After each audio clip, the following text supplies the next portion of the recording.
L'association évangélique Vie Abondante du Cameroun présente la nouvelle naissance.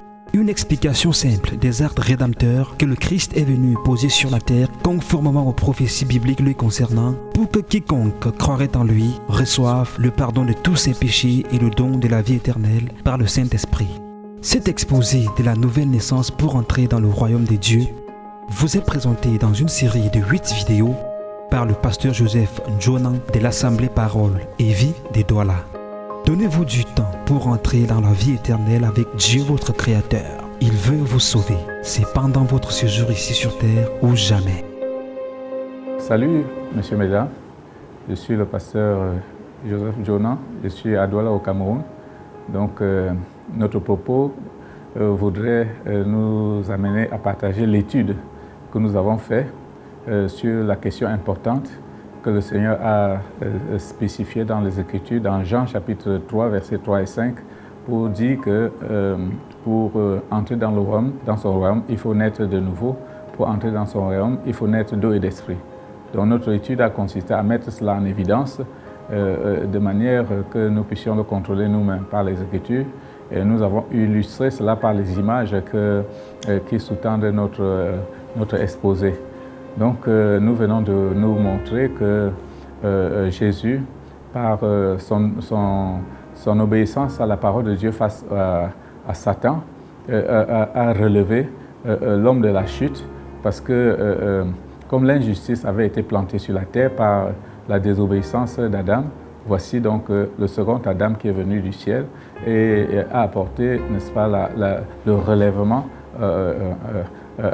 d'Adam par son obéissance parfaite à la volonté de Dieu face au même séducteur. Donc ce qui est important, c'est de voir que c'est face au même séducteur. Donc le relèvement de l'homme a été parfaitement accompli par le Seigneur Jésus face au même séducteur.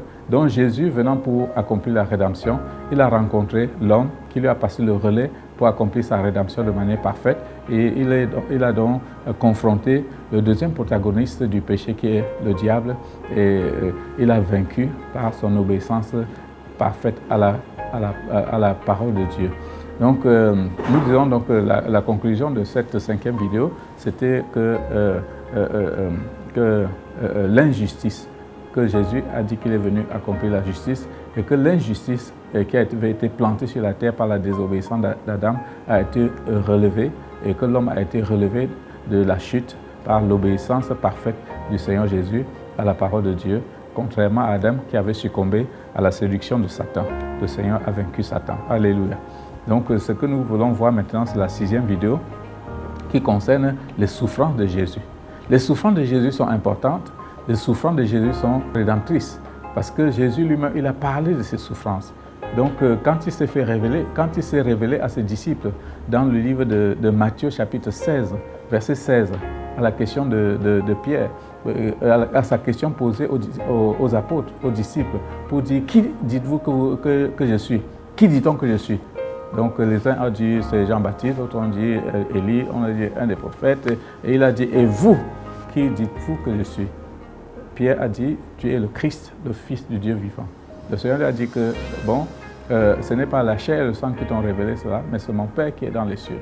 Et à partir maintenant du verset 21, il dit, après s'être révélé donc comme le Christ, il a dit qu'il va donc monter à Jérusalem et qu'il va souffrir beaucoup de la part des principaux sacrificateurs et qu'il sera mis à mort et qu'il va ressusciter le 3e jour. Donc ceci montre la 3e phase du mouvement de la rédemption, c'est-à-dire les souffrances de Jésus. N'oublions pas que Ésaïe 53 dit le serviteur souffrant, qui se charge des péchés et qui souffre. Donc si Jésus ne s'était pas chargé des péchés avant cet instant, c'est que ses souffrances seraient injustes. Or nous savons que d'après le livre de Proverbes, Dieu dit qu'il soutient que son trône est soutenu par la justice et l'équité. Donc Jésus ne pouvait pas souffrir s'il n'avait pas pris la responsabilité du péché avant, de même qu'Azazel ne pouvait pas souffrir s'il n'avait pas reçu l'imposition de main, soit qui lui transférait par l'imposition des mains du souverain sacrificateur, qui lui transférait tous les péchés, les iniquités du peuple d'Israël, qui les mettait sur sa tête. Donc il assumait la responsabilité pour subir le châtiment du péché. Donc si Jésus ne s'était pas chargé des péchés avant, il ne sait que ses souffrances seraient injustes. Mais Dieu soit loué, nous avons déjà montré qu'au baptême, Jésus s'est chargé des péchés parce que ça devait se faire dans son rapport avec un souverain sacrificateur et c'est ce qui s'est passé exactement. Donc ici, là, Jésus se révèle donc comme le Christ de Messie et il aborde, n'est-ce pas, la troisième phase du mouvement de la rédemption qui est donc ses souffrances. L'apôtre Pierre a dit que lui-même qui a porté nos péchés dans son corps sur le bois, il a dit que c'est par ces meurtrissures-là que nous sommes guéris. Nous devons faire la différence entre le corps et l'esprit. Jésus porte les péchés dans son corps. Nous savons que c'est la conscience qui est l'organe qui marque notre esprit quand nous sommes coupables. Ce n'est pas le corps. Donc nous pouvons comprendre que d'après le psaume 32, verset 1 à 5, David célèbre le bonheur de celui à qui Dieu pardonne les péchés. Il dit que si quand Dieu a pardonné les péchés, il a aussi été guéri il a aussi reçu la guérison. Donc, et que tant qu'il fermait sa bouche, il ne parlait pas, il était vraiment, il souffrait. Donc nous pouvons comprendre que le péché prend effet, c'est-à-dire s'imprime dans le corps physique de l'homme et dans l'âme de l'homme. Et son esprit est là comme témoin pour noter par sa conscience qu'il est coupable. Donc nous voyons que en recevant le pardon, le sang de Jésus purifie notre esprit, c'est-à-dire notre conscience. Mais maintenant le corps aussi, n'est-ce pas, comme le péché s'est imprimé dans le corps et dans votre âme, il faut aussi que l'âme reçoive la délivrance, donc la confession. Quand David, dans le psaume 32, dit qu'il a reconnu son péché devant l'Éternel et il a reçu, et la peine de ses péchés ont été effacées. Donc ça veut dire que quoi? Le péché là le mettait en peine. Donc le péché a une peine. Donc la Bible nous dit donc que Jésus s'est chargé aussi de ses peines. Si Jésus s'est donc chargé de nos péchés, c'est la raison pour laquelle il peut souffrir. Sinon sa souffrance ne serait pas expliquée. Donc Jésus commence, et lui-même il a annoncé ses souffrances. Sur la route d'Emmaüs, la première prédication après la résurrection, quand il a abordé les deux disciples, il a dit, ne fallait-il pas que le Fils de l'homme souffrit ces choses et qu'il entre dans sa gloire? Donc les souffrances sont parties, sont rédempteurs, comme le dit le chapitre 53 du livre d'Ésaïe. Et que c'est sur la base des souffrances de Jésus aussi que nous recevons la guérison de notre âme, nous recevons la guérison de notre corps. C'est sur la base des souffrances de Jésus. Donc nous voyons que Jésus, abordant cette troisième phase du mouvement de la rédemption, parle de ses souffrances et prophétiquement, il dit qu'il monte à Jérusalem pour souffrir. Et le livre d'Ésaïe nous dit clairement que les souffrances de Jésus font partie des actes rédempteurs que nous avons vus. Donc nous voyons que l'image nous montre, n'est-ce pas, une série de trois images qui montrent comment Jésus a souffert dans sa chair, comment il a été fouetté, comment il a été torturé. Et ceci a commencé depuis le jardin, où on a commencé à lui arracher la barbe, etc. Donc le sang de Jésus n'a pas seulement coulé à la croix, le sang de Jésus a coulé. Et c'est pour ça que la Bible parle des meurtrissures. Les meurtrissures, ce sont des chocs que Jésus a reçus sur son corps physique et qui peuvent avoir des hémorragies internes ou externes. Donc le sang pouvait gicler. Donc les souffles qu'il a reçus, n'est-ce pas, le mépris qu'il a reçu, on a craché même sur Jésus. Donc toutes ces choses-là, nous ne pouvons pas fermer les yeux dessus parce que ce sont les actes rédempteurs qui montrent que, de même que Jésus a été méprisé, il a été méprisé afin que tu sois reçu, afin que ceux qui croient en lui soient reçus. Il a été rejeté afin que ceux qui croient en lui soient acceptés par Dieu, etc. Il a souffert afin que nous soyons, que nous soyons guéris de nos souffrances. Et nous voyons que dans sa charte, la charte de son ministère dans Luc chapitre 4, verset 18, et il nous dit clairement que l'Esprit, que Dieu l'a oint pour annoncer une bonne nouvelle aux pauvres, pour envoyer libre les opprimés, pour guérir ceux qui ont le cœur brisé, etc., pour proclamer une année de grâce. L'année de grâce, ça veut dire quoi? Une année où Dieu accorde sa faveur aux hommes. Donc, depuis que l'évangile, que le Seigneur a accompli l'évangile, nous sommes dans l'année de grâce où le Seigneur accorde sa faveur aux hommes. Et nous devons dire quelque chose que nous n'avons pas dit dans la première vidéo, qui est pour dire que la rencontre de Jésus et de Jean dans le Jourdain marque aussi le changement de sacerdoce. Pour passer de l'ordre d'Aaron à l'ordre de Melchisedec, rendu semblable au Fils de Dieu. C'est ce que Hébreux chapitre 7 nous dit. Donc c'est le changement de sacerdoce là-bas, et pour instaurer l'ère de la foi, du Saint-Esprit, de la grâce et de la foi. Pour instaurer donc une nouvelle ère, l'ère du Saint-Esprit, de la grâce et de la foi. Alors que l'ère de la loi était que si nous mettons la loi en pratique, nous allons vivre pour cela. Donc personne n'a pu mettre la loi en pratique, si bien que la loi a abouti avec Jean pour ouvrir maintenant une nouvelle ère à l'humanité, l'ère où Dieu a accordé sa grâce et que nous devons recevoir le salut par la foi. Et la puissance de le Saint-Esprit, Dieu nous accorde le Saint-Esprit comme prémisse, c'est-à-dire comme avance pour nous garantir que nous aurons la vie, que nous hériterons la vie éternelle avec lui dans son royaume. Donc les souffrances de Jésus sont vraiment capitales. Donc quand nous voyons l'image par exemple où il porte la croix, donc nous disons que si Jésus n'avait pas s'il ne s'était pas chargé des péchés avant, puisque nous voyons que le châtiment du péché c'est quoi? Donc les souffrances sont les châtiments du péché. Donc les pénalités du péché, c'est ça que Jésus a apporté. Donc et ces souffrances ont culminé comme ça jusqu'à la croix où Jésus s'est donné en sacrifice. Et nous voyons donc le sacrifice de Jésus sur la croix est révélé par 1 Jean chapitre 2 verset 2 comme une victime expiatoire, non seulement pour le péché de ceux de cette époque-là, mais aussi pour le péché du monde entier. Donc Jésus sur la croix est l'accomplissement du premier bouc qui était noté comme sort à l'Éternel et qui était immolé par le souverain sacrificateur. Et la Bible dit que c'est une victime expiatoire. Jésus sur la croix maintenant, Jean dit dans 1 Jean 2, dit que quoi? Il est lui-même une victime expiatoire, non seulement pour nos péchés, c'est-à-dire pour ceux de l'époque, mais aussi pour ceux du monde entier. Donc nous avons déjà vu que Jésus a compris toute la création dans le mouvement du salut. Donc quand il s'offre en sacrifice sur la croix, il a compris le monde entier et que son salut s'adresse à tous les hommes de la terre et que tout homme de la terre a droit au salut et qu'il doit croire pour être sauvé. Donc la croix est vraiment importante parce qu'à la croix, beaucoup de choses se dégagent. Donc nous avons déjà dit que, n'est-ce pas, il est une victime, qu'il est la manifestation du premier bouc sort à l'Éternel de manière réelle, n'est-ce pas, sur la croix. Donc nous voyons aussi que la croix c'est quoi? La Bible dit qu'il n'y a pas de plus grand amour que de donner sa vie pour ses amis. C'est dans Jean 15, 13. Qu'il n'y a pas de plus grand amour que de donner sa vie pour ses amis. Donc la croix est en même temps la manifestation suprême de l'amour de Dieu et en même temps l'accomplissement de la justice de Dieu qui veut que le pécheur meure pour son péché. Donc Jésus est donc mort pour nos péchés. Pourquoi? Parce qu'il s'est donné en substitut, parce qu'il a pris la responsabilité de péché pour que le jugement du péché tombe sur lui. Donc il s'est donc donné en substitut pour nous.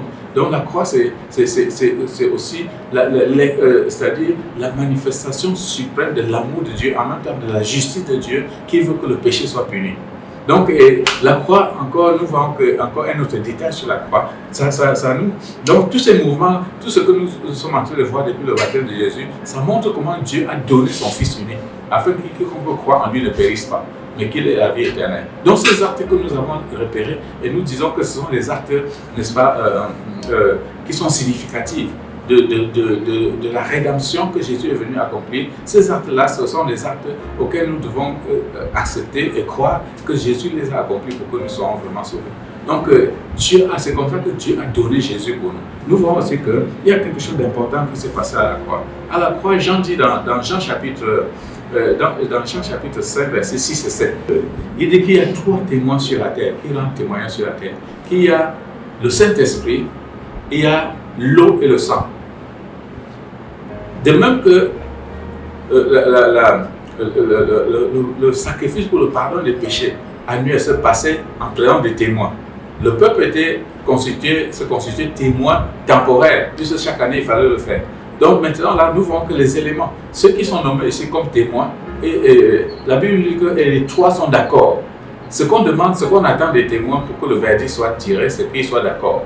Donc les témoins paraissent dans une juridiction avec la puissance d'établir la vérité de par l'accord de leur témoignage. Donc ici, là, la Bible nous dit qu'il y a trois qui rendent témoignage, que Jésus a accompli la rédemption de l'humanité et que les trois sont d'accord. Il y a donc le Saint-Esprit, et il y a l'eau et le sang. Donc le Saint-Esprit, parce que le Saint-Esprit en tant que Dieu permanent, donc le Saint-Esprit est toujours là. Donc c'est pour ça que nous parlons de témoin permanent, parce que le salut est permanent. L'eau est témoin pourquoi? Dans la mesure où l'eau témoigne qu'il a vu Jésus s'identifier à tous les peuples de la terre avec le symbole de l'eau, n'est-ce pas, qui représente les masses. Donc, et ceci tire sa puissance d'Apocalypse chapitre 17, verset 15. Donc l'eau est nommée ici comme témoin, et nous voyons aussi que le sang de Jésus est témoin. Le sang de Jésus est aussi un sang qui ne périt jamais. Donc le sang de Jésus est un sang actif à tout moment. Et je me souviens d'une vidéo que nous avons vue par rapport à Watt, l'archéologue Watt, qui avait découvert, n'est-ce pas, l'arche. Et il avait vu dans son témoignage, il avait prélevé le sang de Jésus sur le propitiatoire, du côté où on ne déposait jamais le sang des bêtes là-bas, parce que quand les rochers se sont fendus, les fouilles archéologiques ont montré que le sang de Jésus a dégouliné pour aller tomber sur le propitiatoire de l'arche, de manière à un endroit précis où on ne mettait jamais le sang des boucs là-bas, et que ce sang-là, quand Watt a prélevé une partie de ce sang-là pour aller faire l'analyse, le sang-là, 2000 ans après, on a encore vu que tous les constituants du sang étaient là et vivants. Donc ça, c'est des preuves scientifiques pour montrer que le sang de Jésus est un témoin permanent. Donc, puisque même aujourd'hui, dans la foi, ceux qui ont accepté Jésus, ils savent la puissance du sang de Jésus. Donc c'est un sang qui est toujours puissant. Et pour assurer, n'est-ce pas, la purification de notre être. Et la Bible dit que quoi? Et presque tout est purifié par le sang. Donc le sang de Jésus en tant que sang vivant encore, c'est par le sang que nous recevons la purification de notre esprit, de la culpabilité de nos péchés quand nous reconnaissons nos péchés devant Dieu. Donc par le sang de Jésus, notre esprit est purifié et nous réalisons que la culpabilité a disparu. Et que maintenant là, de même que quand Dieu pardonne les péchés, il apporte la guérison. Dieu va guérir notre corps, il va guérir notre âme. Et nous pouvons demander ça à Dieu avec assurance parce qu'il va le faire. Il a payé le prix pour ça. Donc nous voyons qu'il y a donc trois témoins qui sont d'accord. Et la Bible dit que les trois sont d'accord. Et aussi que le peuple devant le tabernacle qui venait, n'est-ce pas, pour le sacrifice annuel répété, était d'accord par leur présence. Donc nous voyons que, n'est-ce pas, les choses se passent dans la présence de Dieu et que ici, là, il y a des témoins qui sont permanents, qui sont là. Et les témoins paraissant dans une juridiction avec la puissance d'établir la vérité. Donc il y a des témoins qui attestent que chaque homme sur la terre a droit au salut et il a le devoir d'accepter Jésus comme son sauveur personnel pour échapper de la condamnation qui menace tous ceux qui rejetteraient ce précieux salut, ce glorieux, ce grand salut. Hébreu parle du grand salut que Dieu nous a accordé et que si on ne croit pas, si on rejette ce salut-là, il n'y aura pas d'issue. C'est-à-dire qu'il n'y aura pas une autre occasion que Dieu donne aux hommes sur la terre. Donc Jésus est l'unique occasion que Dieu a donnée aux hommes sur la terre. Donc sur la croix, Jésus a accompli une chose très importante, très puissante, et c'est la croix est justifiée par le baptême de Jésus. La croix est justifiée par le baptême de Jésus. Et le baptême chrétien même, nous tous qui avons été baptisés en Christ, nous avons revêtu Christ. Donc ça veut dire que quoi? La Bible dit que quand Jésus s'est baptisé comme ça, il nous a compris. Et nous venons d'expliquer ça, que c'est par son identification à tous les pécheurs de la terre, par son immersion dans l'eau, et nous avons vu que la symbolique des grandes eaux, n'est-ce pas, c'est les masses, c'est les peuples, c'est les foules. Et donc Jésus s'est identifié aux pécheurs, puisque sur ces grandes eaux-là, nous voyons qu'il y a la prostituée qui est assise. Donc la symbolique de ces grandes eaux-là, c'est quoi? C'est les masses, c'est les peuples. Donc Jésus a compris tout le monde. Si nous résistons à croire en Dieu, à croire en Jésus, c'est qu'on sera condamné. Et c'est ce que nous devons voir, que Dieu a tout fait pour que nous soyons sauvés et il revient à chacun de recevoir ce salut-là. Donc notre effort consiste à montrer l'effectivité de la nouvelle naissance mise en évidence par les Écritures et que nous sommes en train de donner les détails ici, là, n'est-ce pas, dans cette vidéo pour vous amener à réaliser que Dieu a fait quelque chose de puissant en direction de chaque homme sur la terre et que nous avons donc la responsabilité de croire. C'est pour ça que Jésus a ordonné que l'évangile soit prêché à toute la création et que l'évangile soit prêché jusqu'à l'extrémité de la terre. Donc quand nous écoutons ici la croyez éternelle, que c'est cet évangile-là que vous êtes en train d'écouter et que vous devez croire, mettre votre confiance en Jésus dans les actes qu'il est venu poser sur la terre pour le salut de l'humanité. Et si vous allez voir, nous disons toujours, nous blaguons souvent en disant que un plat ne s'apprécie que quand tu manges. Si vous croyez, vous allez voir que c'est quelque chose, c'est que nous disons, ça correspond à la réalité effective du salut. Parce que Jésus est vivant et nous sommes en train de faire cette vidéo-ci. Je suis certain que Jésus est là et que si vous faites le pas de foi pour vous tourner vers lui, il va vous recevoir. Donc à la fin, nous vous donnons l'occasion, bien sûr, d'entrer dans le royaume de Dieu parce que c'est le but de cette vidéo. Et nous insistons, nous voulons donner davantage d'explications pour vous donner l'occasion de pouvoir prendre votre décision en âme et conscience ayant compris. Donc c'est très important que la notion de la nouvelle naissance soit ainsi mise en lumière conformément aux Écritures pour nous donner l'occasion de croire en sachant ce que nous croyons. Parce que si nous croyons aux actes là, personne ne pourra effacer les actes là de ton cerveau, c'est-à-dire de ton souvenir. Tu les garderas certainement et sachant que voici ce que je crois. Et c'est conforme à la réalité de ce que Dieu est venu vraiment faire sur la terre. Et si vous croyez, vous allez faire l'expérience de Jésus. Jésus n'est pas une utopie, Jésus est une réalité. Jésus est ressuscité, Jésus est vivant. Quand nous croyons, vous allez faire l'expérience de Jésus. Et le Seigneur réserve ça à tous ceux qui le cherchent, à tous ceux qui sont attentifs à son à sa parole, à son invitation à venir recevoir le salut, recevoir la vie. Donc le Seigneur veut que tout le monde puisse être sauvé et c'est l'objet de cette vidéo. C'est pour ça que nous existons, pour vous dire que le salut a été effectivement donné. Voici les preuves dans les Écritures et Dieu n'a pas agi au hasard, il a agi conformément à ce qu'il avait promis. Donc il a promis et il vient faire. Donc je crois que ce sont les preuves qui devaient nous pousser à accepter ce salut-là. Parce que l'homme ne tient même pas, c'est Dieu à un homme de tenir sa parole même sur un jour. Dieu tient sa parole après 4000 ans. Donc il faut que nous soyons vraiment stupides pour ne pas croire. Parce que c'est la preuve que Dieu est fiable. Nous sommes en train de vous démontrer donc ça, que ce que la prophétie, Jésus l'a accompli parfaitement. Et que c'est la preuve que Dieu est réel et que Dieu existe et que nous devons croire. Donc ici là, c'est n'est-ce pas notre 6e vidéo. Et nous allons aborder la 7e. Cette 6e vidéo a donc mis l'importance sur les souffrances de Jésus et donné le sens, n'est-ce pas, de la croix et insister sur la notion de témoin, parce que Dieu ne fait rien sans témoin. Et que le livre de Deutéronome nous parle même de ça, qu'on ne tiendra un fait réel que sur la déposition de 2 ou 3 témoins. Donc, il dit qu'un homme ne sera pas puni de mort si sur la déposition d'une seule personne, mais que ce sera sur la déposition de 2 ou 3 témoins. Et nous voyons aussi que, ici encore, Dieu a opéré en présence des témoins, et des témoins permanents qui sont le Saint-Esprit. Et nous disons que le Saint-Esprit est l'Esprit de vérité, il ne ment jamais.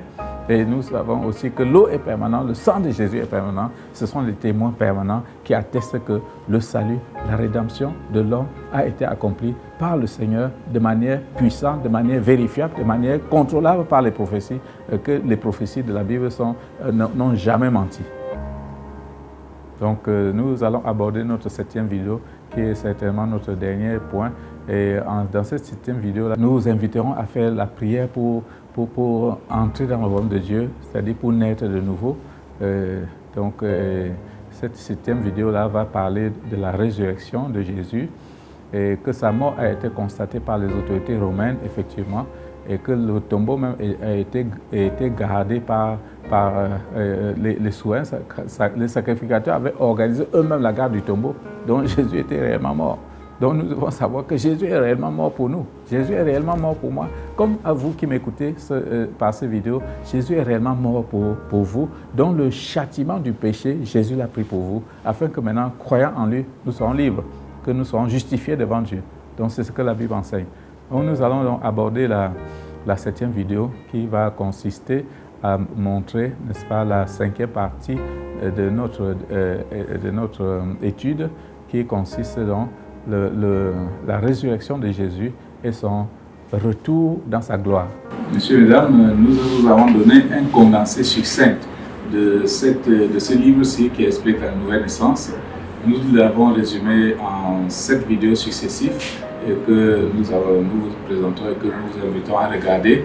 Notre encouragement, c'est que vous puissiez regarder tous les 7 vidéos-là, parce que Jésus lui-même a prêché toute la journée.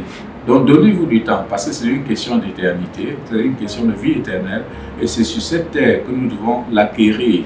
Donc l'apôtre Paul, qui est l'apôtre des païens, a prêché toute une journée.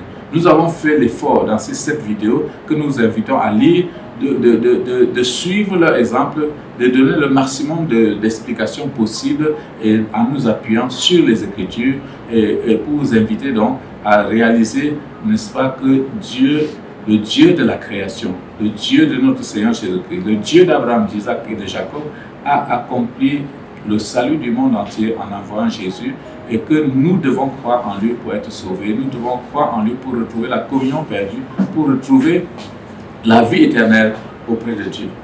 Amen.